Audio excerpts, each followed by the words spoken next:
খুব সহজেই শতকরা বের করা যায়।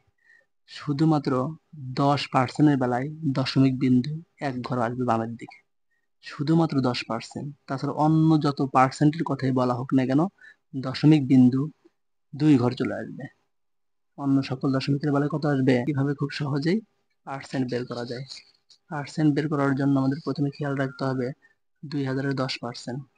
2000-এর 10%, 2000 লিখে দশমিক বিন্দু এক ঘর দিয়ে দিলে হয়ে গেল। 10%-এর ক্ষেত্রে আমাদের কি করতে হবে? সবসময় একবার দশমিক, এক ঘর পর দশমিক হবে। কিন্তু অন্য যত পার্সেন্ট, যেমন 2000-এর 1%-এর কথা যদি বলা হয়, 2000-এর 1% হবে 2000 লেখার পরে 2 ঘর পর দশমিক আসবে। পৃথিবীতে যত অঙ্ক আছে শুধুমাত্র 10% বাদে অন্য সব পার্সেন্টের বেলায় দশমিক বিন্দু 2 ঘর বাম দিকে আসবে। 5000-এর 13% বলা হয়েছে, তাহলে আমরা যদি 5 এবং 13 গুণ করি, তাহলে 5 13 কত হয়? 65। আর শূন্য ছিল কয়টা? তিনটা। তিনটা শূন্য দেওয়ার পর দশমিক 2 ঘর পিছিয়ে দেবে 650।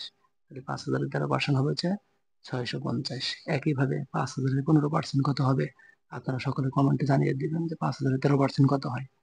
অর্থাৎ সংখ্যার ক্ষেত্রে আমরা সংখ্যা গুণ করার পর শূন্যগুলো বসিয়ে দিব এবং দশমিক বিন্দু 2 ঘর বাম দিকে নিয়ে আসার চেষ্টা করব।